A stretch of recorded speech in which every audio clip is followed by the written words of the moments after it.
Hello, good evening. അപ്പോൾ എൻ്റെ Radhas family കിച്ചണിലേക്ക് എല്ലാവർക്കും സ്വാഗതം. അപ്പോൾ നമുക്ക് ഇന്ന് പവിത്രത്തിൻ്റെ കഥ എന്താണെന്ന് വെച്ച് കഴിഞ്ഞാൽ നമ്മുടെ ദർശൻ വരുന്നുണ്ട്. ദർശനും അമ്മയും കൂടെ വർഷയെ പ്രസവത്തിന് കൂട്ടിക്കൊണ്ടുപോകാൻ വേണ്ടിയിട്ട് ഇവിടെ വരുന്നതാണ് നമ്മുടെ വേദയുടെ വീട്ടിൽ. അപ്പോൾ അവിടെ വന്നപ്പോൾ വേദയുടെ അച്ഛമ്മ പൂജയും കാര്യങ്ങളൊക്കെ നടത്തി. പിന്നെ എന്താ പറയുക, അവർ ഇതാക്കുക ഇങ്ങനെ 7ാം മാസത്തിൽ വീട്ടിലേക്ക് കൂട്ടിക്കൊണ്ടുപോകുന്ന ചടങ്ങാണ്. വർഷയുടെ വീട്ടിലേക്ക് കൂട്ടിക്കൊണ്ടുപോകുന്ന ചടങ്ങ്. അപ്പോൾ ഒക്കെ നടത്തി എല്ലാ പ്രസാദങ്ങളൊക്കെ കൊടുക്കുകയാണ്. അപ്പോൾ മോളെ നന്നായി വരും, മോൾക്ക് പിന്നെ എല്ലാ ഐശ്വര്യങ്ങളും ഉണ്ടാവട്ടെ, നല്ലൊരു കുഞ്ഞിന് ജന്മം കൊടുക്കട്ടെ, ആയുസ്സും ആരോഗ്യമൊക്കെ ഉള്ള നല്ലൊരു കുഞ്ഞിന് ജന്മം കൊടുക്കട്ടെ എന്നൊക്കെ ഇങ്ങനെ അച്ഛമ്മ പ്രാർത്ഥിക്കുകയാണ് കേട്ടോ. അപ്പോൾ ദർശന അമ്മോട് പറയും, നീ ഭാഗ്യവതിയാണ് മോളെ, കാരണം ഒരു മോളെ ഇങ്ങനെ പ്രസവത്തിൻ്റെ സമയത്ത് നോക്കാനും പ്രസവിക്കുന്ന സമയത്ത് കുഞ്ഞിനെ വാങ്ങി വയമ്പും തേനും ചാലിച്ച് കൊടുക്കാനുള്ള ഭാഗ്യം നിനക്കുണ്ടല്ലോ. അപ്പോൾ അതായത് എന്താ പറയുക, നമ്മളുടെ വേദയുടെ അമ്മയ്ക്ക് ആ ഭാഗ്യം ഇല്ല എന്നാണ് അച്ഛമ്മ പറയുന്നത്. അപ്പോൾ അവർക്ക് അങ്ങനെ പെട്ടെന്നവരുടെ മുഖം അങ്ങനെ മാറും. പക്ഷെ നീ വിഷമിക്കേണ്ട, എല്ലാം ശരിയാവും എന്നങ്ങനെ അച്ഛമ്മ പറയും. അപ്പോൾ നമ്മുടെ പിന്നെ വർഷയുടെ അമ്മ പറയുന്നുണ്ട്, അതിനിപ്പോൾ എന്തിനാപ്പോൾ വിഷമിക്കണേ, അതിനിപ്പോൾ ഇവിടെ മോളില്ലേ, ദീപ്തി മോളിൽ കൂടെ വേണമെങ്കിൽ ആ ആഗ്രഹം സാധിക്കാവുന്നതല്ലേ ഉള്ളൂ എന്നിങ്ങനെ പറയും. അപ്പോൾ അതും കൂടെ സംസാരിക്കാൻ വേണ്ടിയിട്ടാണ് ഞങ്ങൾ ഇങ്ങോട്ട് വന്നത്, ദർശൻ്റെ അമ്മ. അപ്പോൾ ദർശൻ്റെ അമ്മ പറയുന്നുണ്ടാണ് കേട്ടോ, ഞങ്ങളതിനും കൂടിയാണ് ഇങ്ങോട്ട് വന്നത്, ദീപ്തിയുടെയും ദർശൻ്റെയും കാര്യം സംസാരിക്കാനാണ് വന്നത് എന്ന് പറയും. അപ്പോൾ എല്ലാവരുടെ മുഖം പെട്ടെന്ന് അങ്ങനെ വാടിപ്പോവും, എല്ലാവർക്കും ഭയങ്കര വിഷമാവും. കാരണം ആരും അത് പ്രതീക്ഷിക്കുന്നില്ല, ഇഷ്ടപ്പെടുന്നില്ല ദർശൻ്റെയും ദീപ്തിയുടെയും കല്യാണം. അപ്പോൾ പറയും, പിന്നെ എന്നാൽ ദർശൻ ഇങ്ങോട്ട് പറഞ്ഞു ദീപ്തിയെ ഇഷ്ടമാണെന്ന് പറഞ്ഞു, അപ്പോൾ അതും കൂടെ സംസാരിക്കാം, എന്നാൽ പിന്നെ അധികം വൈകാതെ അവരുടെ കല്യാണം നടത്തി കഴിഞ്ഞാലും അവർക്കൊരു കുഞ്ഞുണ്ടാവുകയാണെങ്കിൽ അവർക്ക് തേനും വേമ്പൊക്കെ കൊടുക്കാമല്ലോ, ആ ഭാഗ്യം ഉണ്ടല്ലോ എന്നൊക്കെ പറയുകയാണ്. അത് കേൾക്കുമ്പോൾ ദീപ്തി എല്ലാവരും ഇങ്ങനെ നോക്കിയിട്ട് ഒരൊറ്റ പോരൽ ഇങ്ങോട്ട് പോരും, താഴത്തേക്ക് ഇറങ്ങിപ്പോരും. മുകളിലാണ് തോന്നുന്നു പൂജാമുറി. അങ്ങനെ താഴത്തേക്ക് ഇറങ്ങി വരികയാണ്. താഴത്തേക്ക് ഇറങ്ങുമ്പോൾ ദീപ്തി ഇങ്ങോട്ട് ചെല്ലും ദർശൻ്റെ അടുത്തേക്ക്. ദർശൻ ചേട്ടാ, എന്താണ് പിന്നെ ഇവരെല്ലാവരും കൂടെ പറയുന്നുണ്ട്, എന്താണ് എൻ്റെ കല്യാണം തീരുമാനിക്കാനാണോ നിങ്ങൾ വന്നിരിക്കുന്നത് വയ്ക്കുമ്പോൾ, ദീപ്തി അവിടെ നിൽക്കുക, എനിക്ക് കുറച്ച് കാര്യങ്ങൾ സംസാരിക്കാനുണ്ട് എല്ലാവരോടും കൂടെ എന്ന് പറയും. അപ്പോൾ ദീപ്തിയുടെ അച്ഛനും അമ്മയും ഒക്കെ കൂടെ ഇങ്ങോട്ട് ഇറങ്ങി വരികയാണ്, താഴത്തേക്ക് ഇറങ്ങി വരികയാണ് കേട്ടോ. അപ്പോൾ വരുന്ന സമയത്ത് അച്ഛൻ ശങ്കരനാരായണൻ താഴെ തന്നെ ഇരിക്കുന്നുണ്ട്. അപ്പോൾ അച്ഛമ്മയും അമ്മയും വർഷയുടെ അമ്മ എല്ലാവരും കൂടി താഴത്തേക്ക് ഇറങ്ങി വരിക. അപ്പോൾ പറയും, എനിക്ക് എല്ലാവരോടും കൂടെ ഒരു കാര്യം പറയാനുണ്ട്, എനിക്ക് ഈ ദീപ്തിയെ കല്യാണം കഴിക്കുന്നത് എനിക്കിഷ്ടമല്ല ഇങ്ങനെ പറയുകയാണ് ദർശൻ. അപ്പോൾ പറയും, എന്താണ്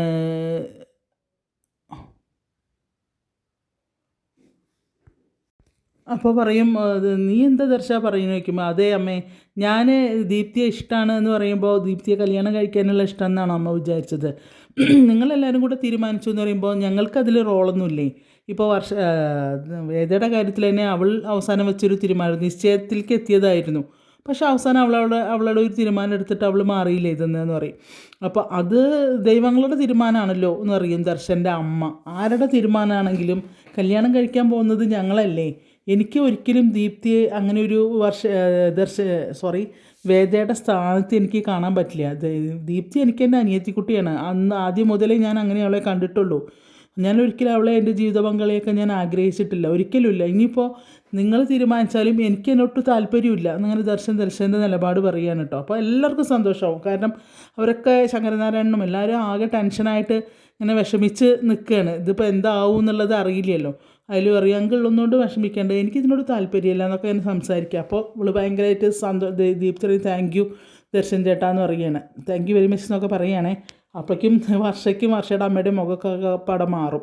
അപ്പോൾ പറയും, പിന്നെ നമുക്ക് നാണക്കേടുണ്ടായെന്ന് പറഞ്ഞതിൻ്റെ അത് മാറ്റാൻ പറ്റിയ ഒരു ഇതാണോ ഇങ്ങനെ ഈ കുട്ടിയെ കല്യാണം കഴിച്ചിട്ടാണോ മാറ്റേണ്ടത് എന്നൊക്കെ ഇങ്ങനെ പറയുകയാണ്. അപ്പോൾ അവസാനം പിന്നെ പോകുമ്പോൾ എന്നാൽ ശരി ഞങ്ങൾ പോട്ടെ, നമുക്ക് ബാക്കിയുള്ള ചടങ്ങുകൾ നോക്കാം, പക്ഷേ ഈ പ്രസവത്തിന് കൂട്ടിക്കൊണ്ടുപോകുന്ന മറ്റുള്ള ചടങ്ങുകൾ നോക്കാമെന്ന് പറയും. അപ്പോൾ അച്ഛമ്മ പറയും, ആ പരിപാടിയൊക്കെ കഴിഞ്ഞു, ഇനി ഒന്നുമില്ല മോനെ, ഇനി പോയാൽ മതി, ഇതിൻ്റെ ബാഗ് സാധനങ്ങളൊക്കെ എടുത്തോന്ന് വയ്ക്കും. അപ്പോൾ ശ്രീകാന്ത് പറയും, എല്ലായിടത്തും ബാഗ് വണ്ടിയിൽ വെച്ചിട്ടുണ്ട്, നേരത്തെ എടുത്ത് വെച്ചിട്ടുണ്ടെന്ന് പറയും. എന്നാൽ പിന്നെ ഇറങ്ങാം എന്ന് പറയും. അപ്പോൾ ശരി അറിയാം. അപ്പോൾ പോകാൻ നിൽക്കുമ്പോൾ ദർശൻ എന്നിട്ട് ഇങ്ങനെ നമ്മുടെ വേദയുടെ അച്ഛൻ വിളിക്കുക, ശങ്കരനാരായണൻ വിളിക്കുകയാണ്. അപ്പോൾ നിൽക്കും. അപ്പോൾ ഞാൻ അന്ന് നിങ്ങൾ പെട്ടെന്ന് നിങ്ങൾ പറഞ്ഞപ്പോൾ വല്ലാത്തൊരു വിഷമമായി. എന്താണ് നമ്മൾ അതിനുള്ളൊരു സൊല്യൂഷൻ ഇതുവരെ കണ്ടുവച്ചിട്ടില്ലല്ലോ. അപ്പോൾ എന്ത് ചെയ്യും എന്നുള്ളൊരു വിഷമം വന്നു. അതിൻ്റെ ഒരു ബുദ്ധിമുട്ടുള്ളൂ. പക്ഷേ അതുകൊണ്ട് ദർശൻ ഒരിക്കലും കല്യാണം കഴിക്കാതിരിക്കരുത്, ജീവിതം വേണം.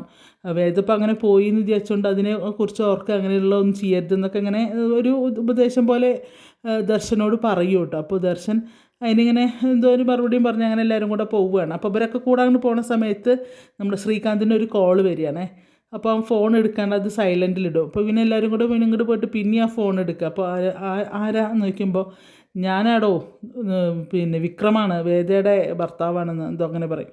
അപ്പോൾ എന്താണല്ലോ നിനക്ക് വേണ്ട വയ്ക്കും, എനിക്ക് നിന്നെ ഒന്ന് കാണണം, ഞാൻ പറയുന്ന സ്ഥാനത്ത് നീ വരണം എന്നറിയും. ഇല്ലെങ്കിൽ വയ്ക്കും, വാ തന്നെ ഒരു കാര്യം തീർപ്പാക്കാണ്ട്. അപ്പോൾ അവളെ കൊണ്ടുവിടുന്ന കാര്യമാണ്, അതൊന്നുമല്ല, ഒരു കാര്യം തീർപ്പാക്കാണ്ട് താൻ ഞാൻ വിളിക്കുന്നിടത്ത് താൻ വരില്ല, ഇല്ലെങ്കിൽ പ്രശ്നമാവും എന്നറിയും. അപ്പോൾ ഒന്നും മിണ്ടില്ല. അപ്പോഴേക്കും ശങ്കരനാരായണൻ അയാൾ ഇങ്ങോട്ട് വരും. അപ്പോൾ എന്താ മോനെ എന്ന് ചോദിക്കും. ഇല്ല, അത് സൈറ്റിൽ നിന്ന് വിളിച്ചതാണ് അച്ഛാന്ന് പറയും. പ്രശ്നമൊന്നുമില്ലല്ലോ ചോദിക്കുമ്പോൾ പ്രശ്നമൊന്നുമില്ല എന്ന് പറയും. ഇങ്ങനെ ഫോൺ അങ്ങനെ ഇതാക്കി ഇടുക കേട്ടോ. അത് കഴിഞ്ഞ് നമ്മുടെ ശ്രീകാന്ത് നമ്മുടെ വിക്രം അങ്ങനെ പോവുക. അതിൻ്റെ ഇടയ്ക്ക് ഈ മറ്റേ ശ്രീനിവാസനും ഗ്രൂപ്പുകളും ഇങ്ങനെ ഇരിക്കുകയാണ്. അപ്പോൾ അയാൾക്ക് ഒരാൾ ജ്യൂസോ എന്തോ അങ്ങനെ കൊടുക്കുക. അപ്പോൾ വേറൊരാൾ വന്നിട്ട് പഞ്ചായത്തിൽ എന്തോ പേപ്പർ ഒപ്പിടണമെന്ന് അയാളെയും കൂടെ ഒപ്പിടിക്കുന്നുണ്ട്. അപ്പോൾ ഈ ജ്യൂസ് കൊടുക്കുന്ന ആൾ പറയും, സാറ് ചെയ്തത് ഒട്ടും ശരിയായില്ല, വിക്രമിനെ ഇതിനെ ഏൽപ്പിക്കേണ്ട ആവശ്യമായിരുന്നില്ല. കാരണം വിക്രമിന് അല്ലാണ്ട് തന്നെ ഒരുപാട് ചീത്തപ്പേരുകളുണ്ട്, ഗുണ്ടാന്നും വഴക്കാളി എന്നൊക്കെ പറഞ്ഞിട്ട് കുറേ ചീത്തപ്പേരുകൾ കിടക്കുന്നുണ്ട്. ഇതിപ്പോൾ നമ്മൾ അവനെ അവിടെ മറ്റേ ഇതിൻ്റെ യൂണിയൻ സെക്രട്ടറിയൊക്കെ ആക്കുക എന്ന് പറഞ്ഞു കഴിഞ്ഞാൽ, തൊഴിലാളി നേതാവിനെ ആക്കുകയാണെങ്കിൽ അതെങ്ങനെ ശരിയാവും? ഇനിയിപ്പോൾ അഥവാ ഇനിയിപ്പോൾ എന്തെങ്കിലും ഒരു തീരുമാനം എടുക്കുകയാണെങ്കിൽ വേദയുടെ ആങ്ങളെയാണ് അവിടെ ഉള്ളത്. അപ്പോൾ അവർക്ക് അനുയോജ്യമായൊരു തീരുമാനമല്ലേ എടുക്കുക. അങ്ങനെ ഇങ്ങനെയെന്നൊക്കെ പറഞ്ഞിട്ട് വിക്രമിനെ കുറിച്ച് കുറേ കുറ്റങ്ങൾ അങ്ങോട്ട് ഇയാൾക്ക് പറഞ്ഞു കൊടുക്കുകയാണ് ശ്രീനിവാസനെ. അയാൾക്ക് അങ്ങോട്ട് ദേഷ്യം, അയാൾ അവിടെ നിന്ന് നീച്ചിട്ട് ആ ജ്യൂസ് അങ്ങനെ കൊടുന്നവൻ്റെ മോന്തയ്ക്ക് ഒഴിക്കുക എന്ന് പറയും. മിണ്ടിപ്പോരുത്, അവനെ പറ്റി ഒരു അക്ഷരം ഇവിടെ മിണ്ടിപ്പോരുത്, കടന്നു പോയതിൻ്റെ മുന്നിൽ എൻ്റെ ഗ്രൂപ്പിൽ നീ കടന്നു പോകുമെന്ന് പറയും. അതിൽ ഇയാളങ്ങനെ ആകെ അന്തമിട്ട് നിൽക്കണം എല്ലാവരും. അപ്പോൾ അവനെ കുറ്റം പറയാൻ നിങ്ങൾക്ക് എന്താ യോഗ്യത എന്നിങ്ങനെ പറയണം. കാരണം അയാളും അവന് തമ്മിൽ എന്തോ ഒരു നല്ലൊരു കണക്ഷനുണ്ട്.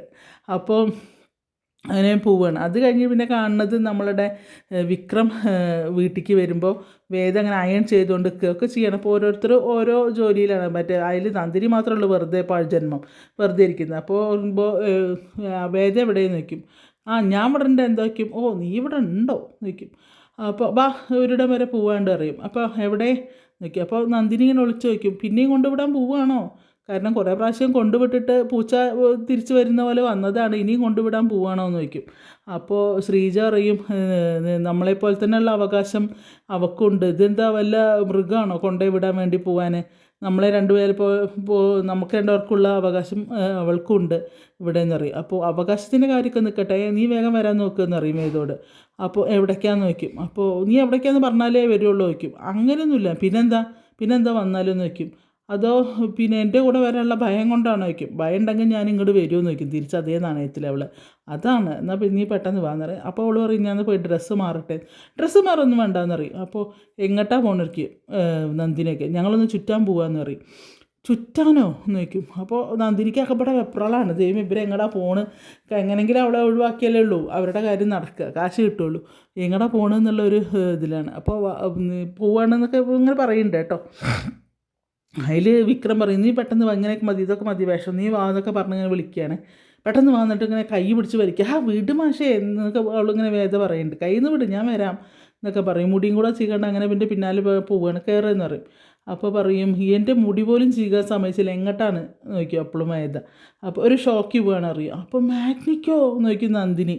അപ്പോൾ ശരി എന്നറിയും. അപ്പോൾ അങ്ങനെ ശരി കയറി പോവാന്ന് പറഞ്ഞിട്ട് അങ്ങനെ പെട്ടെന്ന് ഇവൾ കയറി ബൈക്കിൻ്റെ മുകളിൽ കയറി നിന്നിട്ട് ഇവൻ്റെ തോളത്ത് ഇങ്ങനെ കൈവയ്ക്കുമ്പോൾ അവനത് അത്ര പിടിക്കണമൊന്നുമില്ല, തോളത്ത് പിടിച്ചതൊന്നും. എന്നിട്ട് അങ്ങനെ പോവുകയാണ്. എന്നാൽ ശരി എന്ന് പറഞ്ഞിട്ട് ഇവൾ ഇങ്ങനെ ബൈക്കും കൊണ്ട് ബൈക്കിൽ രണ്ടാളും കൂടെ പോകുമ്പോൾ നന്ദിനിക്ക് അകപ്പാടെ വിമ്മിഷ്ടമോ ഇരിക്കുക പുറത്തിലായിരിക്കുകയോ ഒക്കെ. ഇപ്പോൾ ശ്രീജയോട് പറയും, അവരെങ്ങോട്ടാണ് പോയത് ശ്രീജയെടുത്തി, സിനിമയ്ക്കേറ്റാണോ വല്ല പ്രേമ എന്താണ് ലവ് സ്റ്റോറി വന്നിട്ടുണ്ടോ സിനിമയിട്ട്, ശ്രീജേത്തിക്ക് അറിയോ? അപ്പോൾ പറയും എനിക്കറിയില്ല, ഞാനെങ്ങനെ ഇതൊക്കെ അറിയുന്നുണ്ട്, ഇനിയിപ്പോൾ വന്നാൽ തന്നെ അവർ ഭാര്യയും ഭർത്താവില്ല, അവർ പോയിട്ട് വരട്ടെ, നിനക്കെന്താന്ന് വയ്ക്കും. എന്നാലും ശ്രീജേത്തി അത് അറിയും, ശ്രീജേത്തി എന്ന് പറഞ്ഞിട്ട് അതിൻ്റെ അടുത്തേക്ക് ചെല്ലും. അപ്പോൾ ശ്രീജ പറയും എനിക്ക് ഇതിന് മറുപടി പറയാനുള്ള നേരമല്ല, എനിക്ക് അവിടെ ധാരാളം ജോലികളുണ്ട് പറഞ്ഞിട്ട് അത് പാവം കയറി പോവുകയും ചെയ്യും കേട്ടോ. അതിൽ പിന്നെ കാണിക്കുന്നത് വിക്രം എന്താണ് വേദേനയും കൊണ്ട് ഇപ്പോൾ വിക്രമത്തിനോട് ചോദിക്കുന്നുണ്ട്, തോളത്ത് തൊടുമ്പോൾ അങ്ങനെ തോൾ തട്ടിക്കളയുന്നുണ്ട്, അവളെ കൈ തട്ടിക്കളയുന്നുണ്ട്. അതിൽ പറയും എങ്ങോട്ടാന്നൊന്ന് പറഞ്ഞൂടെ, ഇത് മനുഷ്യനെ ഇതാക്കാൻ വേണ്ടിയിട്ട് ചുറ്റിക്കാൻ വേണ്ടിയിട്ടെന്ന് പറയുമ്പോൾ അതൊക്കെ പറയാമെന്ന് പറയും. അങ്ങനെ കുറേ പോയിട്ടൊരു കൺസ്ട്രക്ഷൻ കമ്പനിയുടെ മുന്നിൽ പോയി നിൽക്കുന്നതാണ്. കൺസ്ട്രക്ഷൻ കമ്പനി ആണോ ഇനി ഹോട്ടലാണെന്ന് അറിയില്ല. അവിടെ പോയി നിൽക്കുന്നതാണ്. അവിടെ പോയി വണ്ടി ബൈക്കിൽ ഇറങ്ങുമ്പോൾ അവനോട് ഇറങ്ങിപ്പോകുമ്പോൾ അവൾ പിന്നാലെ പോകുമ്പോൾ നീ വരണ്ട, നീ അവിടെ നിന്നാൽ മതി, ഞാനിപ്പോൾ ഇങ്ങോട്ട് വരും എന്ന് പറയും. അപ്പോൾ പാവം അത് ആ പൊരി വെയിലത്ത് അതിനെ നിർത്തിയിട്ട് അവൻ അങ്ങോട്ട് കയറിപ്പോവും. അങ്ങോട്ട് പോകുമ്പോൾ കാണാൻ ശ്രീകാന്ത് അവിടെ ഇരുന്നിട്ട് പേപ്പർ നോക്കണം. അപ്പോൾ നേരെ ശ്രീകാന്തിൻ്റെ മുന്നിൽ പോയി നിന്നിട്ട് കാലിൻ്റെ മുകളിൽ കാലും കയറ്റി വെച്ചിട്ട് ഇരുത്തുന്നുണ്ട് നമ്മുടെ വിക്രമിനെ. അതിൽ പറയും എന്താണ് ഇങ്ങനെ പേപ്പറിൽ പേര് വരാതിരിക്കാൻ വേണ്ടിയിട്ടാണ് ഞാൻ തന്നെ കാണണമെന്ന് പറഞ്ഞത് പറയും. അപ്പോൾ ഓഹോ നീ എന്തിനാണ് വന്നത് ചോദിക്കും. അപ്പോൾ ഇങ്ങനെ ഒരു കൺസ്ട്രക്ഷൻ കമ്പനീനെ പറ്റിയിട്ടൊക്കെ പറയും.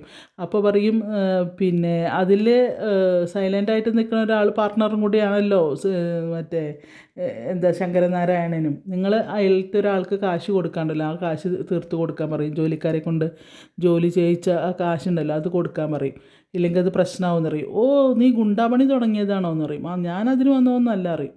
അങ്ങനെ ശ്രീകാന്ത് പിന്നെ കുറേ പുച്ഛിച്ച് പറയുകയാണ് കേട്ടോ നമ്മുടെ എന്താ പറയുക വിക്രത്തിനെ കുറേ പുച്ഛിച്ചിങ്ങനെ സംസാരിക്കുക. അപ്പോൾ അവസാനം പറയും നീ കളിയാക്കൊന്നും വേണ്ട, ഞാനല്ല ഇതിന് വന്നിരുന്നത് എന്ന് പറയും. ഞങ്ങളൊരു പാർട്ടിയിലെ പുതിയ ഞങ്ങളുടെ ഒരു വനിത ഇതാണ് ഇവിടെ സത്യാഗ്രഹം ഇരിക്കും ഞങ്ങളുടെ കമ്പനിയുടെ മുന്നിൽ വന്നിട്ട്.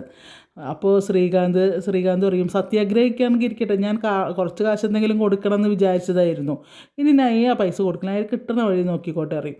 അപ്പോൾ പറയും സത്യാഗ്രഹം ഇരിക്കുമെന്ന് അറിയും നമ്മുടെ വിക്രം. അപ്പോൾ പറയും സത്യാഗ്രഹം എന്നിട്ട് ചിരിക്കും കേട്ടോ. അപ്പോൾ എന്താ നീയാണോ ഇനി ഇവിടെ സത്യാഗ്രഹം ഇരിക്കാൻ പോകണം, അതോ മറ്റേ ആ കാശ് കൊടുക്കാനുള്ള ഒരാളുണ്ടല്ലോ അവനാണോ സത്യാഗ്രഹം ഇരിക്കാൻ പോകുന്നത്? ആരുമല്ല, സത്യാഗ്രഹം ഇരിക്കാൻ പോകണ ആൾ ഇത് പുറത്ത് നിൽക്കുന്നുണ്ടെന്ന് പറയും. അപ്പോൾ ഇങ്ങനെ എത്തി നോക്കുമ്പോൾ വേദയെ കാണും. അതിൽ പിന്നെ പെട്ടെന്ന് നോക്കുമ്പോൾ അയാളാണ് സത്യാഗ്രഹം ഇരിക്കാൻ പോണത്.